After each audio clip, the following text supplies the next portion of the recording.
Peace to you, damai sejahtera bagi kamu. Lukas 24 ayat 36. Saya sangat senang dapat berjumpa lagi dengan Anda di episode ini dari The Voice, di mana Anda dapat mendengar suara Tuhan berbicara langsung kepada hati Anda. Seperti yang selalu saya katakan, waktu untuk The Voice adalah waktu untuk transformasi. Jenis transformasi apa yang Anda harapkan hari ini? Kita pasti mengharapkan kehidupan. Amin. Yes. Visi kami sejak awal dari pelayanan ini untuk memulihkan identitas asli kita dalam Kristus Yesus.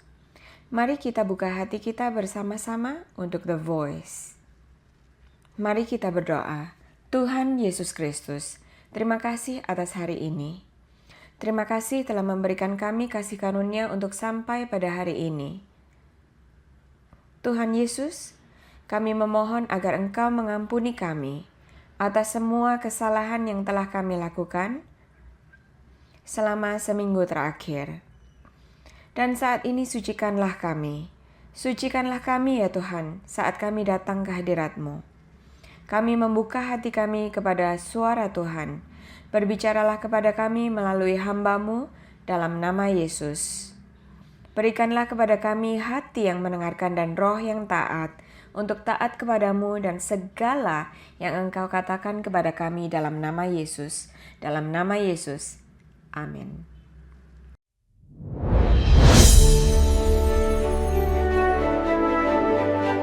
Ya, terima kasih banyak sekali lagi atas partisipasi Anda dalam program ini. Jadi, kita akan membahas tentang diri kita sendiri. Siapa kita di hadapan Tuhan? Jadi, kita di sini untuk menemukan kembali jati diri asli kita dalam Kristus Yesus, yang akan membawa kita kepada hidup kekal. Ya, baiklah. Jadi, hari ini saya tidak akan memberikan kata pembuka yang panjang. Mari kita langsung ke Yehezkiel 37.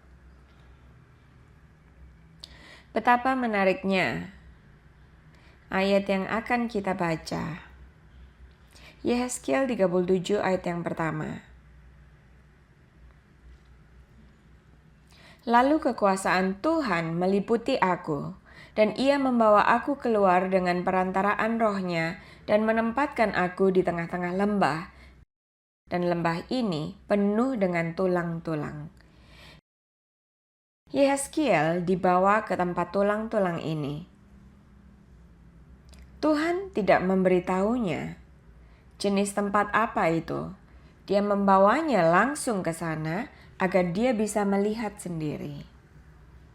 Mari kita lanjutkan.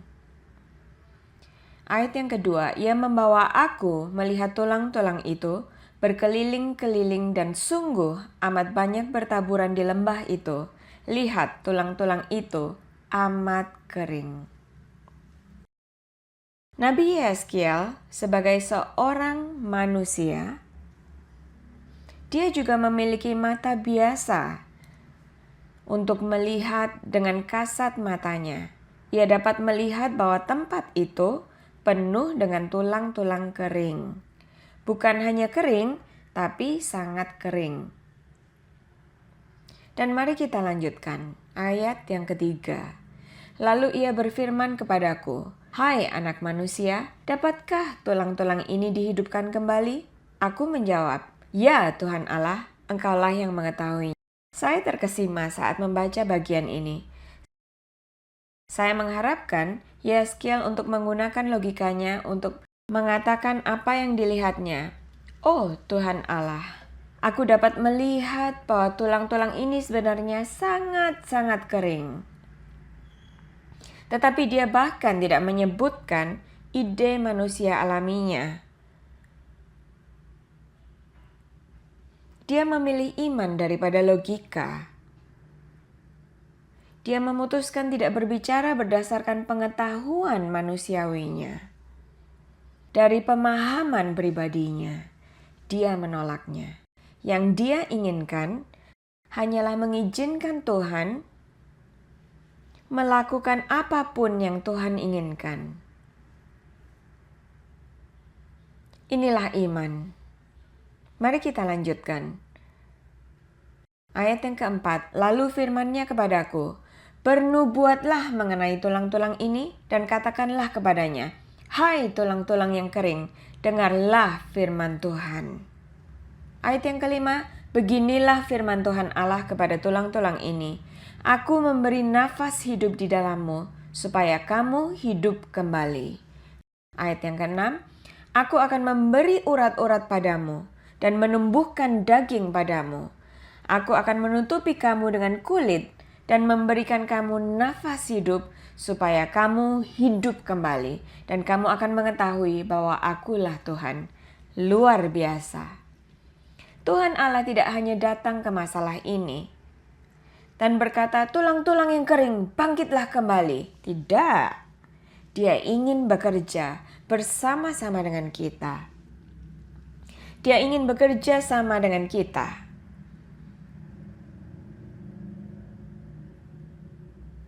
Kita harus melakukan pekerjaannya di bumi ini.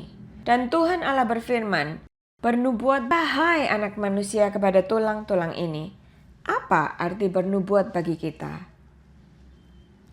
Bernubuat berarti menyampaikan firman yang telah diucapkan Tuhan. Perhatikanlah hal itu, mengucapkan firman yang telah diucapkan oleh Tuhan di bawah otoritas dan kuasa Tuhan. Jadi, bernubuat bukanlah sekedar mengucapkan kata-kata. Bernubuat bukanlah sekedar mengutarakan ide Anda. Dan Anda ingin agar hal itu menjadi nyata. Tidak. Tetapi untuk bernubuat hanya seperti mengulang apa yang dikatakan Tuhan. Sangat menarik. Artinya, Anda tidak boleh menambahkan kata apapun. Anda tidak boleh mengubah kata apapun. Anda tidak boleh mengurangi kata apapun. Itu adalah nubuat. Berapa banyak orang yang bernubuat di dunia ini? Padahal orang-orang bahkan tidak membaca Alkitab mereka. Bagaimana mereka bisa mengulang apa yang telah dikatakan Tuhan? Jadi itulah yang ada dalam pikiran Tuhan. Itu adalah rancangan Tuhan bahwa Anda dan saya harus hidup. Ayat yang ketujuh, lalu aku bernubuat seperti diperintahkan kepadaku, dan segera sesudah aku bernubuat, kedengaranlah suara. Sungguh suatu suara berderak-derak, dan tulang-tulang itu bertemu satu sama lain. Wow, ini luar biasa. Hanya dengan kata nubuat, sesuatu berubah. Inilah kuasa nubuat. Karena Tuhan telah mengatakannya dan memerintahkanmu untuk mengucapkan firman itu, ketika Anda mengucapkan firman itu, atas suatu situasi, sesuatu berubah, sesuatu bergerak. Puji Tuhan. Dan tiba-tiba tulang-tulang saling menyatu.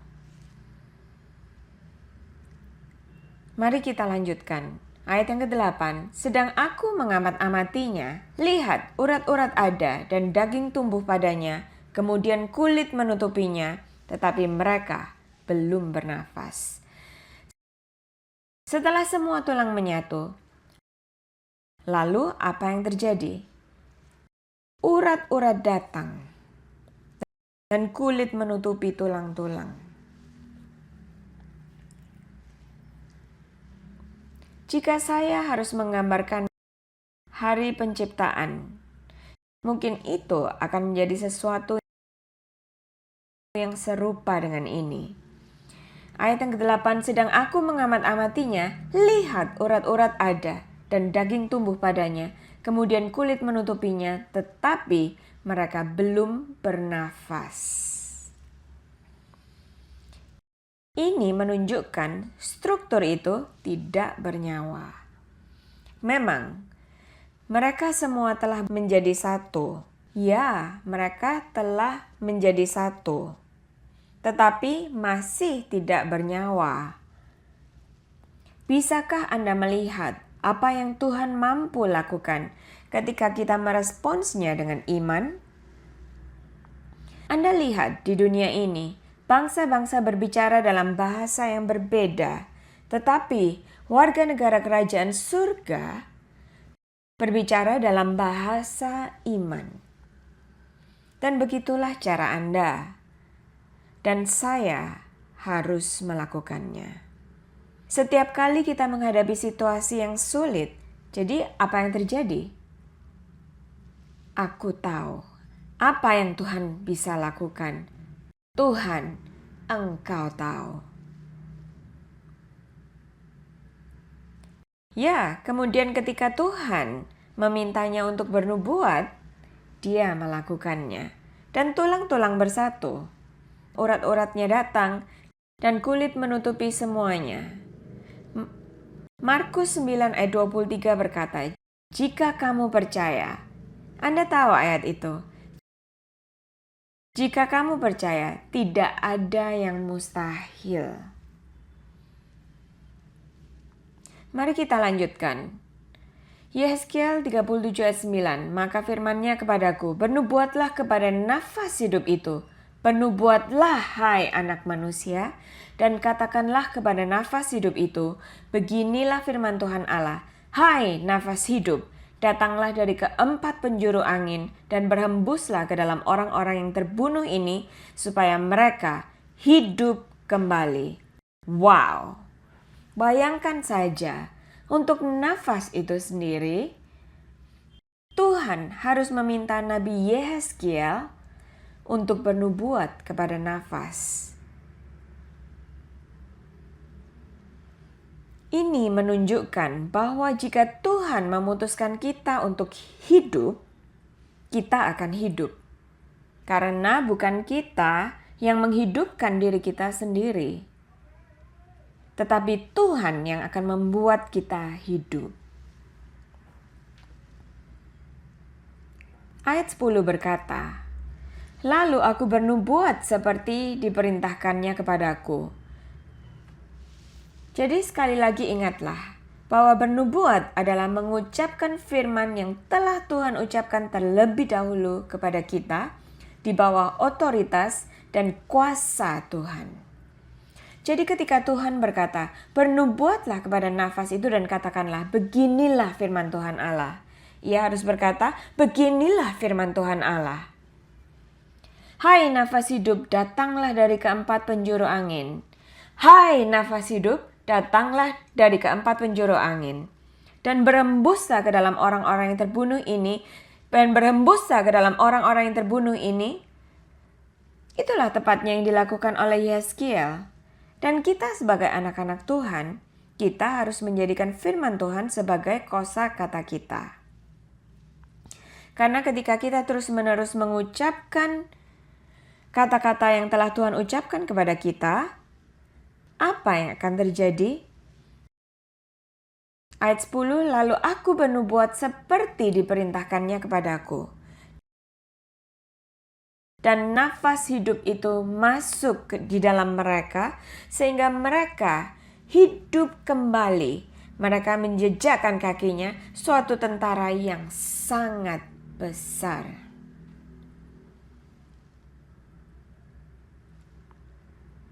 Mereka menjejakkan kakinya suatu tentara yang sangat besar. Begitulah cara Tuhan menciptakan kita. Tuhan tidak menciptakan kita untuk menjadi orang yang lemah. Tuhan telah memanggil kita untuk memperjuangkan hal-hal. Tuhan telah memanggil kita untuk menjadi kuat. Dikatakan tentara yang sangat besar. Sebenarnya jika kita melihat cerita dari awal, jika kita melihat kisah hidup kita dari awal, mulai dari Kejadian 1, baiklah, saya pikir saya akan menunda cerita ini sejenak. Lalu beralih ke Kejadian, pasal yang kedua, ayat yang ke-7. Ketika itulah Tuhan Allah membentuk manusia itu dari debu tanah dan menghembuskan nafas hidup ke dalam hidungnya. Demikianlah manusia itu menjadi makhluk yang hidup. Tanpa nafas itu, kita tetap tidak bernyawa. Hanya karena nafas kehidupan. Ini adalah sesuatu yang sangat penting bagi kehidupan ini. Nafas kehidupan. Ini nafas kehidupan. Ketika Tuhan menghembuskan nafas kehidupan ke dalam hidung kita, kita akan menjadi makhluk hidup. Ini untuk memberitahu Anda betapa kita membutuhkan nafas kehidupan, betapa kita membutuhkan firman Tuhan. Inilah yang kita butuhkan untuk melanjutkan hidup ini. Tetapi banyak dari kita kadang-kadang melupakan untuk membaca Alkitab. Dan terkadang, karena saya terlalu lelah, saya akan membaca Alkitab besok. Tidakkah Anda tahu bahwa tanpa ini, kita akan tetap mati? Kita perlu mengingatnya. Ini sangat penting bagi kita untuk memiliki nafas kehidupan. Karena tanpa nafas itu, kita tetap menjadi tidak bernyawa. Jadi masih di pasal 2, sedikit terputus dari cerita sebelumnya, tetapi Anda akan segera melihat hubungannya. Kejadian 2 ayat 17. Pada waktu itu Tuhan Allah berfirman kepada Adam, "Kamu boleh makan semua dari pohon di taman ini." Ayat 17. Tetapi pohon pengetahuan tentang yang baik dan yang jahat itu, janganlah kau makan buahnya. Sebab pada hari engkau memakannya, pastilah engkau mati. Wow, perintahnya sangat jelas. Tidak perlu ada yang menafsirkan perintah ini sama sekali. Sangat jelas, tidak perlu penjelasan lebih lanjut. Tetapi apa yang terjadi di Kejadian 3? Perempuan Hawa pergi untuk melihat betapa indahnya pohon itu dan betapa menggodanya buahnya. Lalu apa yang terjadi? Oh, ada ular.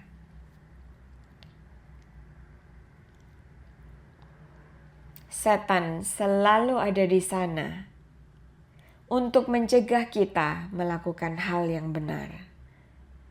Setan datang. Setan sangat mengerti firman Tuhan. Dan itulah sebabnya kita anak-anak Tuhan, kita perlu memahami firman Tuhan. Karena setan akan datang untuk memutarbalikkan firman itu. Setan datang dan bertanya, "Apa yang dikatakan Tuhan kepadamu tentang buah pohon ini?" Hawa berkata, "Oh, Tuhan Allah bahkan berkata bahwa aku tidak boleh menyentuhnya." Kata-kata itu tidak pernah disampaikan kepada Adam, tetapi Hawa tergoda. Dia mulai menambahkan kata-kata ke firman itu. Hawa tidak kokoh dan teguh dalam firman. Godaan itu begitu besar dan kelemahannya lebih besar daripada kekuatannya pada saat itu. Jadi Hawa memakannya dan singkatnya dia memberikan buah itu kepada suaminya untuk dibagikan. Dan itulah ketika dia juga memakannya, jadi apa yang terjadi kemudian? Kejadian 3 ayat 24. Ia menghalau manusia itu. Tuhan mengusir mereka. Saya pikir dia akan mati. Mungkin beberapa dari Anda mengatakan itu. Tetapi Tuhan menepati janjinya. Pada hari engkau memakannya, pastilah engkau mati. Meskipun mereka tampak hidup, tetapi mereka sebenarnya tidak hidup. Karena Tuhan sedang berbicara tentang roh yang ada di dalam kita. Tuhan tidak merujuk pada daging kita. Karena ketika Tuhan merujuk pada daging ini, maka tubuh ini tidak akan mati. Tetapi bukan tubuh yang akan pergi ke surga. Dia berkata dari debu kembali menjadi debu. Lalu apa artinya ini? Tuhan sedang berbicara tentang kematian rohani. Dan inilah tepatnya yang terjadi pada banyak dari kita. Meskipun kita masih terlihat hidup, pergi ke gereja, kita bertepuk tangan, kita menyanyikan puji-pujian di rumah, kita mendengarkan musik dan lagu-lagu rohani. Kita masih berdoa sebelum makan, kita masih berdoa sebelum tidur, kita mendengarkan khotbah, kita masih mendengarkan video seperti ini, tapi tidak banyak yang hidup secara rohani. Tapi banyak yang tidak hidup secara rohani. Ini adalah masalah besar. Saya akan memberitahu Anda apa masalah besar itu setelah ini. Jadi mari kita kembali ke Yehezkiel 37 ayat yang ke-11. Firman-Nya kepadaku, "Hai anak manusia, tulang-tulang ini adalah seluruh kaum Israel. Sungguh, mereka sendiri mengatakan, tulang-tulang kami sudah menjadi kering dan pengharapan kami sudah lenyap. Kami sudah hilang." Banyak orang, mereka terus mengeluh dalam hidup mereka karena mereka secara rohani tidak hidup. Ketika Anda tidak hidup secara rohani, maka Anda tidak akan tahu siapa Tuhan dan apa yang dapat Tuhan lakukan untuk kita. Hanya mereka yang memiliki firman di dalam hati ini yang akan terus percaya kepada Tuhan. Bagi mereka yang percaya, segala sesuatu mungkin.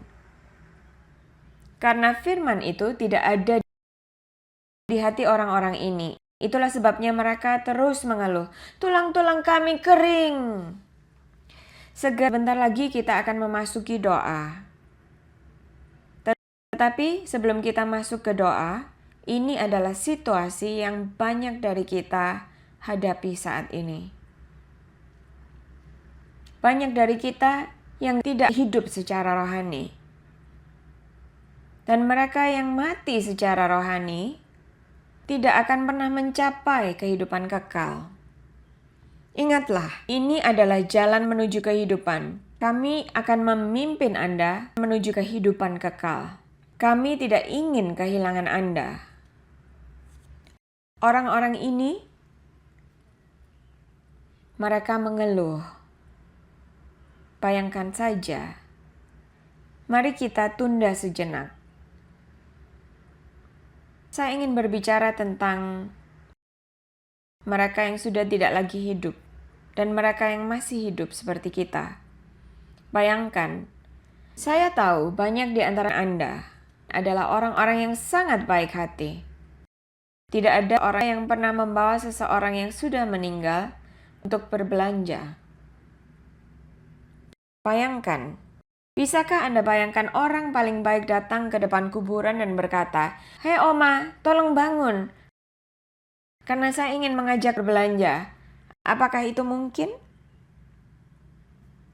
Itu tidak mungkin. Tapi ini situasinya. Anda ingin semua hal baik dari Tuhan. Kita semua menginginkan hal yang baik dari Tuhan. Tetapi banyak yang sudah tidak lagi hidup. Jadi, tidak ada gunanya untuk mengajak mereka berbelanja. Tuhan ingin memberi kita segalanya, tetapi banyak yang belum siap menerimanya. Karena mereka belum hidup secara rohani. Tuhan tidak akan mengajak seseorang yang sudah mati, "Ambillah semua berkat, ambillah semua kebaikan yang kau inginkan, ambillah semua anugerah yang kau butuhkan, ambillah semua jenis pekerjaan yang kau inginkan." Tuhan tidak akan meminta Anda untuk melakukannya jika Anda tidak hidup secara rohani. Dan itulah intinya. Ini alasan mengapa Tuhan Allah meminta Nabi Yehezkiel untuk bernubuat kepada nafas, untuk datang dari segala penjuru, untuk meniupkan nafas ke dalam mereka, untuk memberi mereka kehidupan.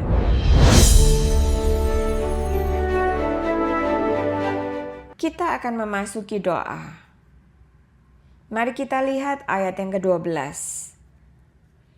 Oleh sebab itu bernubuatlah dan katakanlah kepada mereka, beginilah firman Tuhan Allah. Sungguh aku membuka kubur-kuburmu dan membangkitkan kamu, hai umatku, dari dalamnya. Dan aku akan membawa kamu ke tanah Israel. Inilah janji Tuhan. Tuhan ingin membawa kita ke tanah perjanjian. Berulang kali, saya selalu berkata tanah perjanjian adalah tanah yang penuh dengan susu dan madu. Tetapi secara rohani, tanah perjanjian berarti tanah yang penuh dengan kebaikan Tuhan. Hari ini, apapun situasi Anda, Tuhan memiliki kuasa kebangkitan. Tuhan masih dapat membangkitkan Anda. Tuhan masih dapat mengeluarkan Anda dari kubur Anda. Dia dapat membuka kubur itu. Apa yang telah mati dalam hidupmu hari ini? Lihatlah hidupmu. Saya ingin Anda mengambil waktu untuk merenung. Apa yang telah mati dalam hidupmu? Apa yang telah mati dalam kesehatanmu? Apa itu kehidupan pernikahanmu? Apa itu karir Anda yang telah mati? Apa yang telah mati dalam hidupmu? Pikirkanlah. Pikirkan apa yang Anda ingin Tuhan bangkitkan dalam hidup Anda. Dia hanya membutuhkan seseorang untuk bernubuat atas situasi yang sudah mati itu. Situasi yang sudah mati itu mungkin kehidupan pernikahanmu, mungkin kehidupan anak-anakmu, mungkin kesehatanmu, mungkin keuanganmu yang sudah mati. Lihat. Hari ini, Tuhan hanya ingin seseorang untuk bernubuat tentang hal itu. Bernubuatlah, anak manusia. Saya ingin Anda mengambil ini dengan serius. Ambillah ini sebagai petunjuk dalam kebenaran. Inilah saatnya untuk bernubuat atas hidup kita. Saatnya untuk mengucapkan firman Tuhan atas hidup kita. Atas situasi kita, dan Tuhan akan membuat segala sesuatu menjadi baru, dan Tuhan akan menghidupkan kembali segala sesuatu dalam hidupmu. Saya tahu Tuhan akan menghidupkan kembali dirimu. Saya tahu keadaan seseorang sudah mati, tetapi Tuhan siap untuk menghidupkan kembali keadaan itu. Kondisi tersebut Tuhan dapat mengubahnya hari ini. Ingat Markus 9 ayat 23. Jika Anda percaya, segala sesuatu mungkin bagi orang yang percaya. Mari kita persiapkan hati kita untuk doa. Mari kita mohon ampun kepada Tuhan atas segala kesalahan. Segala kesalahan yang telah kita lakukan di masa lalu. Karena tidak mampu menjaga firman-Nya. Karena tidak mampu untuk menepati janji kita. Untuk memegang firman Tuhan ini dalam hati kita. Minta ampun kepada Tuhan. Karena Tuhan siap membawa Anda ke tanah perjanjian. Selama Anda masih hidup. Janji untuk membawa bangsa Israel ke tanah perjanjian belum pernah disebut sebelum Tuhan menghidupkan mereka kembali. Baiklah, sekarang persiapkan hatimu. Persiapkan hatimu. Apapun kesalahan yang telah kau lakukan, akui sekarang juga. Jangan melihat dirimu sendiri, jangan memikirkan dirimu sendiri. Saatnya untuk melupakan kebanggaanmu sendiri. Mohon ampun kepada Tuhan sekarang juga. Akui kepada Tuhan kesalahan-kesalahan yang telah Anda lakukan. Akui kepadanya ketidaksetiaanmu. Akui kepadanya bahwa Anda bersalah. Akui kepadanya kebencianmu. Akui kepadanya ketidakjujuranmu, kebohonganmu. Akui segala sesuatu kepadanya. Dia siap untuk memulihkanmu.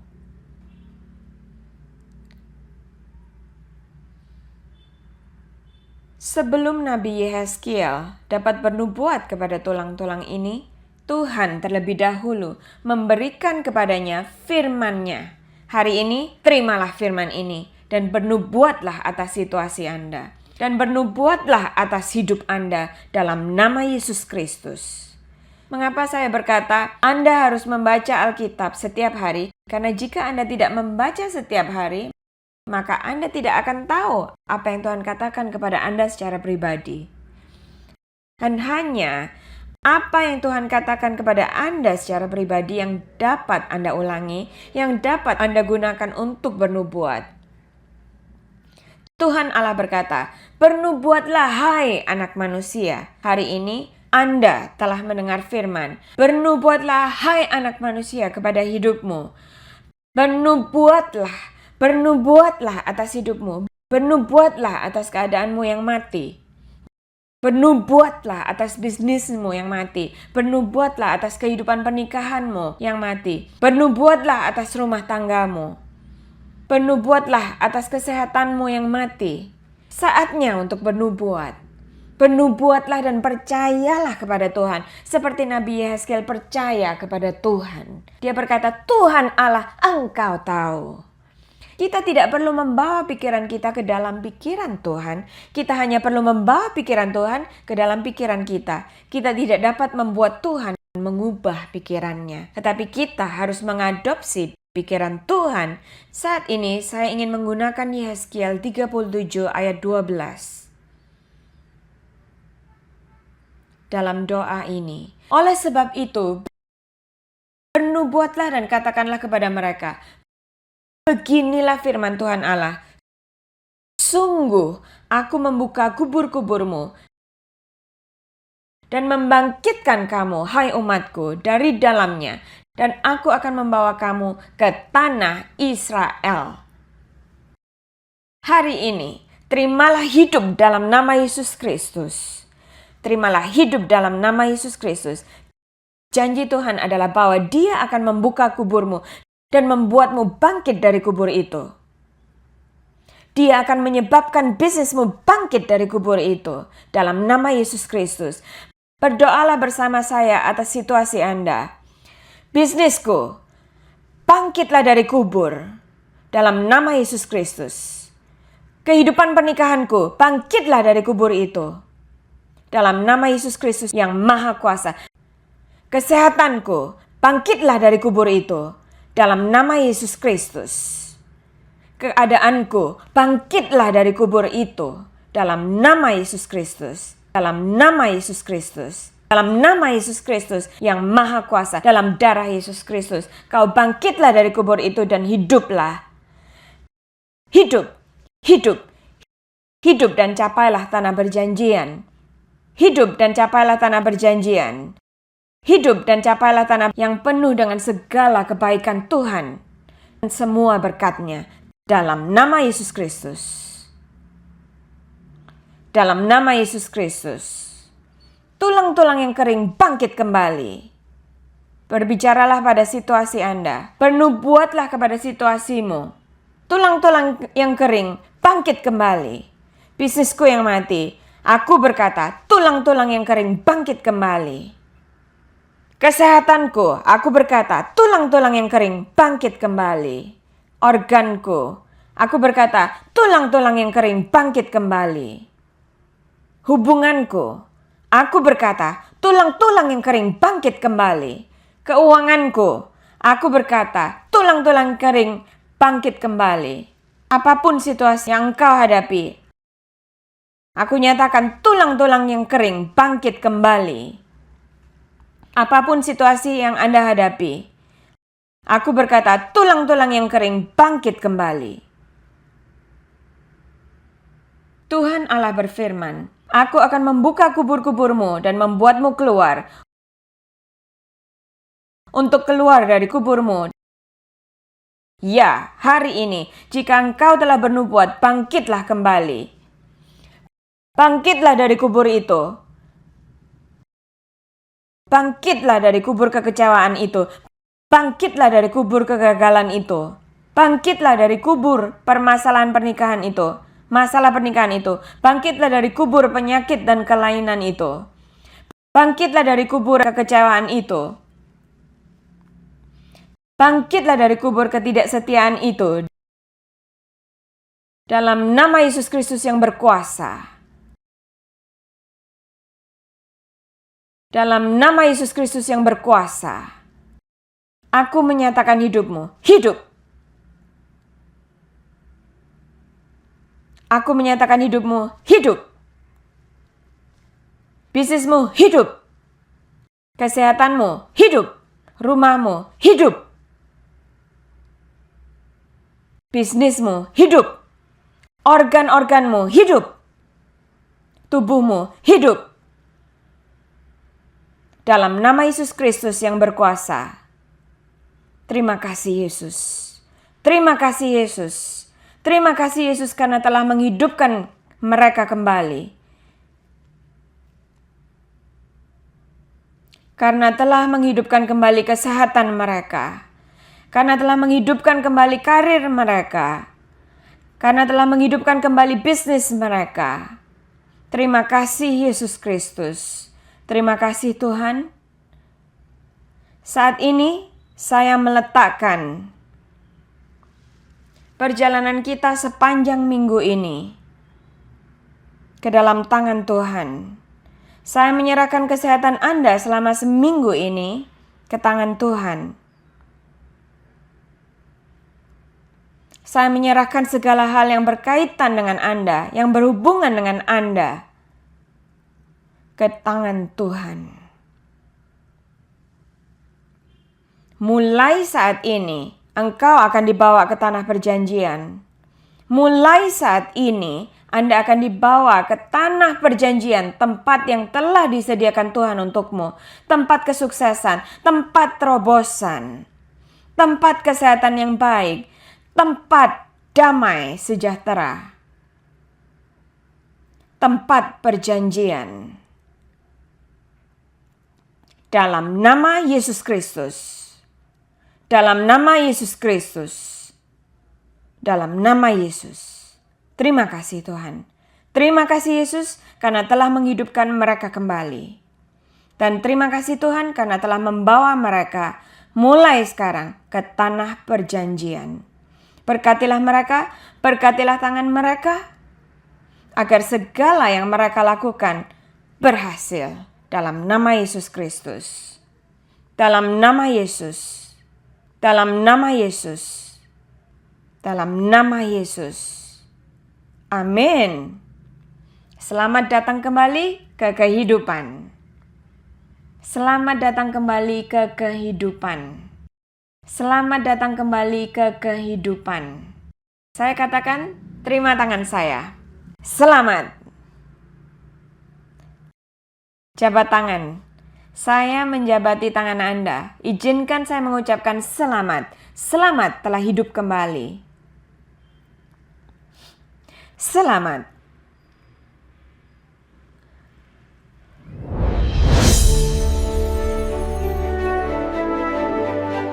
Bagaimana perasaan Anda?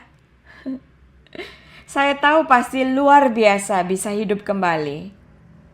Segala pujian bagi Tuhan dan kehormatan serta pujian. Wow, saya katakan kepada Anda sekali lagi, selamat. Ya, dan saya akan membacakan ayat penutup dari Roma 8 ayat yang ke-11.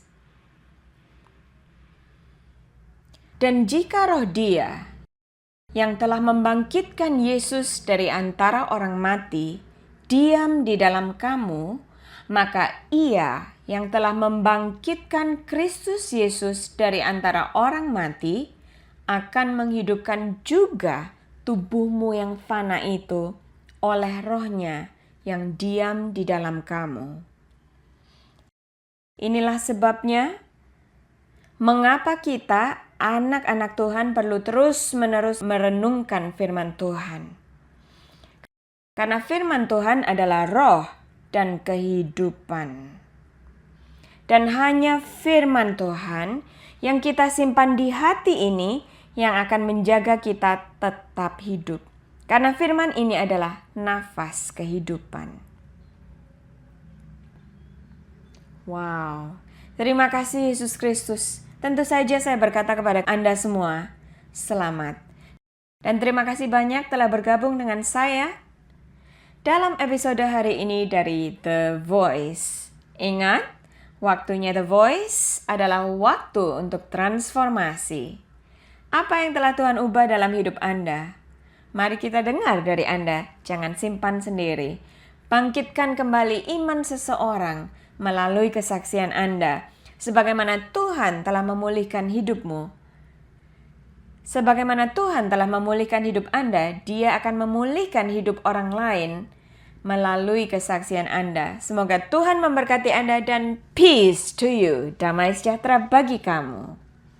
Dan kamu akan mengetahui bahwa akulah Tuhan pada saat aku membuka kubur-kuburmu dan membangkitkan kamu, hai umatku, dari dalamnya. Aku akan memberikan rohku ke dalammu sehingga kamu hidup kembali, dan aku akan membiarkan kamu tinggal di tanahmu, dan kamu akan mengetahui bahwa aku Tuhan yang mengatakannya dan membuatnya. Demikianlah firman Tuhan.